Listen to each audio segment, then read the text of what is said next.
Well, I was asked recently in my comment section why I prefer to use this threshold on my machines when I can actually turn it off, and what makes me able to stand all that noise.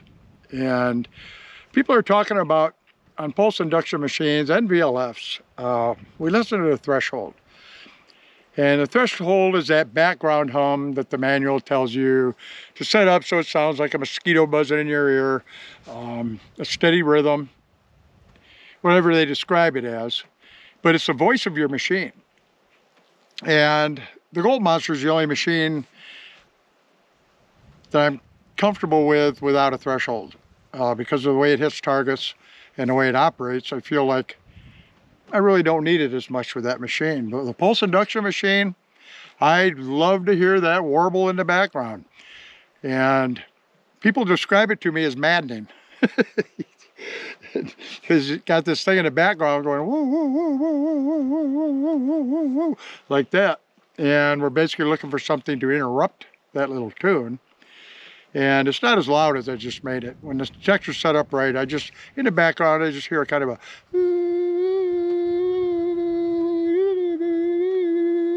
kind of like that. And I'm looking for something to interrupt that, like, and that could be a target. And sometimes it's very subtle, but it's something that interrupts the tune or the background noise, the threshold that your machine is constantly putting out. Now, on the new detector I'm using, the GPX 6000, I can turn the threshold off.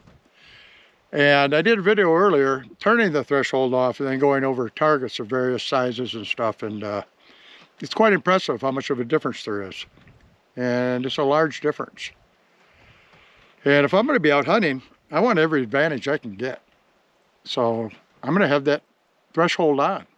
And with this newest machine, the 6000, it's so darn sensitive, it'll even hear its own speaker under the right conditions. So wearing headphones is a must with most machines.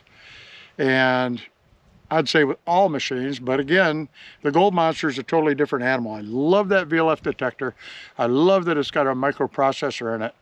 And it's a little bit different of an animal. And like I said, I don't feel like the threshold is needed on that. But if there was one, chances are I'd probably be using it. So it doesn't drive me mad.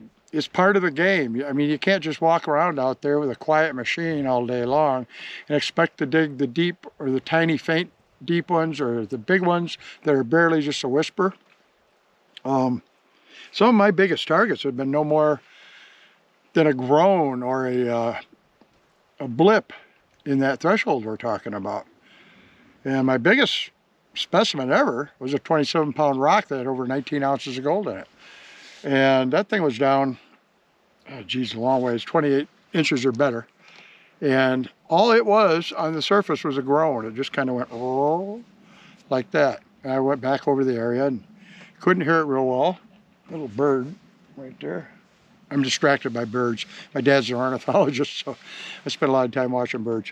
But it was somewhere in a groan until I got down in the ground a little ways. And then I could hear it was an actual target with a good solid woo, woo, you know.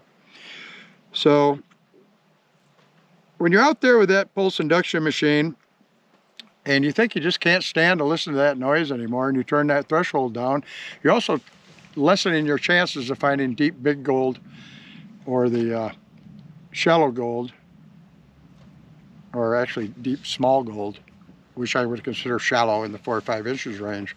Some of those small targets are barely a whisper until you get a couple inches of dirt off, then they start screaming at you.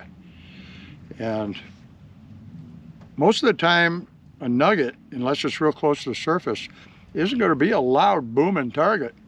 Gold is not as good a conductor as copper or silver, some of the other metals. So gold does not give you the same solid, hard hit as some of these other metals will give you. And a lot of times it's no more than just a subtle change in the threshold. And I think if you ask anybody that's been doing this a long time, they're going to agree with that.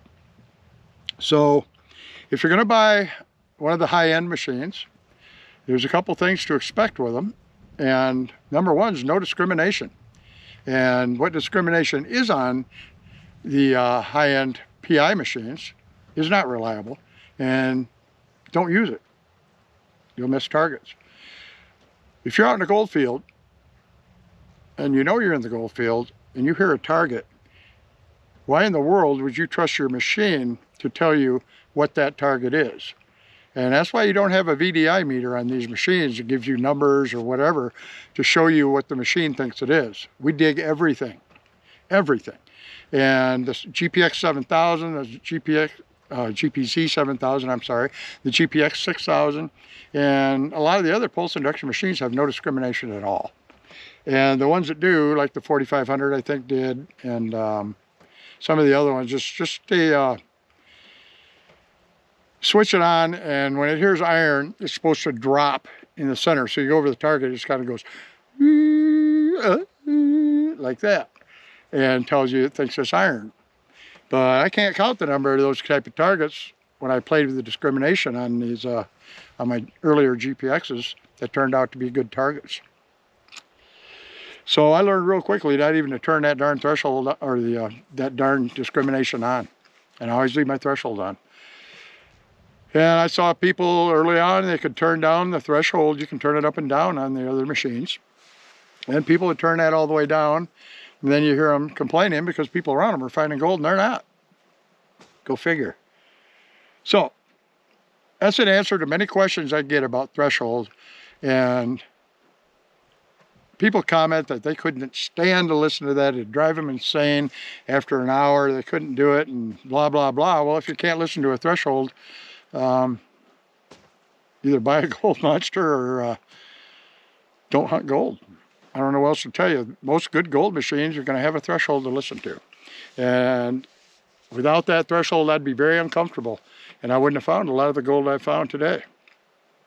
I wish I would have found gold today, but up to this day. Today's not been so good so far. I'm going to go try a different spot from where I'm at right now. And we'll see if we can't get over a little piece of gold or two. I'm fixing to go to Gold Basin for a while, do a Patreon outing, hang out with my supporters, and have a big dinner on Saturday night, and a lot of hoopla, and go out and find some gold, I hope. So anyway, my friends, I'm just trying to answer a few questions here because people just don't understand why somebody would go out and listen to all that noise in the background. But once you're used to it, and once you understand what it's doing, it's really not going to drive you nuts. And it's just more or less you're listening to a tune, a background hum. And it's very helpful in helping you hear targets that you might not have heard otherwise. So for now, my friends, turn that threshold on, keep it on. Nugget Shooter out.